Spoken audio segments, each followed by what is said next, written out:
We return now to the shakeup at the FBI and what we know about the state of the investigations into the president and the FBI itself. This evening, I spoke with the vice chair of the Senate Intelligence Committee, Mark Warner, and I started by asking his reaction to FBI Deputy Director Andrew McCabe stepping down earlier than expected. I'm concerned. I'm concerned because there seems to be this pattern that anyone that's involved in the investigation into Russian interfering and possible collusion with the Trump organization seems to end up losing their job or getting demoted. We've seen FBI Director Comey fired. We've seen the Attorney General, Deputy Attorney General Rod Rosenstein appear to be under attack from the White House. We've seen the president's own Attorney General, Mr. Sessions, reports being that the president's angry about his recusal. And then you heard earlier reports about the desire to get rid of Mr. McCabe. Now, I don't know what the basis of Mr. McCabe's stepping down early is. I need to hear that from the FBI. But boy, oh boy, it seems like anybody who gets close to this investigation, it's not good for their long-term job security. Well, I noticed you said, Senator, in an interview over the weekend that you were thankful that the FBI Director, Christopher Wray, had what you called the backbone to stand up to pressure in recent months to fire McCabe. But just now, the New York Times is reporting that Christopher Wray was indeed putting pressure on Andrew McCabe, that he suggested he move to another position, which would have been a demotion, rather than stay where he is. Again, I'm not sure I know the basis of that New York Times reporting. I think that's why, at least in our investigation, the last remaining bipartisan investigation, I want to hear from Director Wray. I want to hear why Mr. McCabe stepped down early before I weigh in.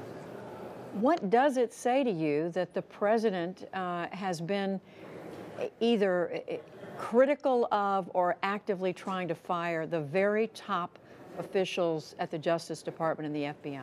Frankly, Judy, it's unprecedented. We have, as we went through that litany before, whether it was Comey or Rosenstein, his concerns with Sessions, now McCabe, individuals connected to the investigation don't seem to last very long. But what is even as troubling, if not more troubling, and this we see more from some of the president's allies in the House, is that people are willing to go out and basically impugn the very integrity of the whole FBI and, for that matter, the whole Department of Justice. And that gets us in very uncharted territory, but also, I think, very dangerous areas where basically the integrity of our law enforcement agencies are being called into question when it appears they're just doing their job.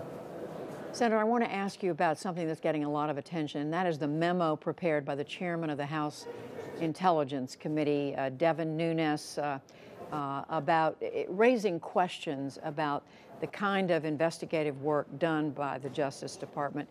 That memo has not been released. We know it's classified, but there is discussion right now this afternoon about whether it should be released. You've called it fabrications. How concerned are you that it may be released? What do you see as the significance of it? Well, Judy, I've read the underlying intelligence that was the basis of this memo. I've not seen the specific memo. I've not seen it. My Republican counterpart, Richard Burr, has asked to see it. He's not seen it as well. The truth is, when you go on the Intelligence Committee, the first thing you learn is to protect classified information.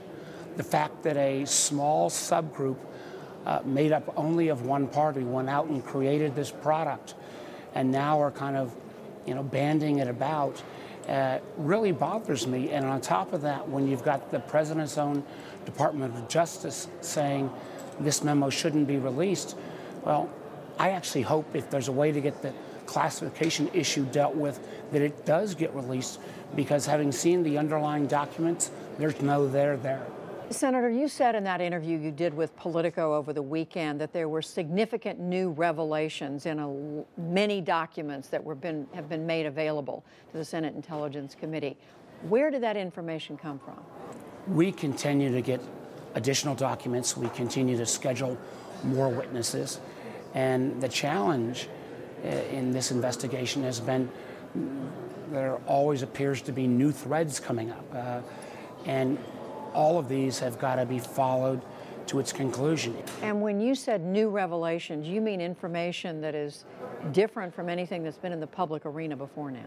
I mean, Judy, that we had been working at this for a year, and we have a lot of items that still remain to be cleared up, some of which we may never be able to fully clear up because they would fall more in the realm that Mr. Mueller, the special prosecutor who's looking at criminal actions, may take on. But we owe it to fellow senators and we owe it to the American public to conclude this as quickly as possible and get as many of the facts out as quickly as possible. One, to make sure that we knew what happened in 2016, but equally important to make sure that Russia, or for that matter, any other foreign country, doesn't intervene again this massively in our elections. Do you know how much longer this means the investigation will go on? I hate to speculate. Listen, we want to get it done. I know the chairman and I have talked about getting this done as expeditiously as possible. The sooner we get these witnesses in, the sooner we get a chance, for example, to get back some of the principals like Mr. Kushner and Donald Trump Jr. and the president's lawyer, Michael Cohen, the sooner we'll get done.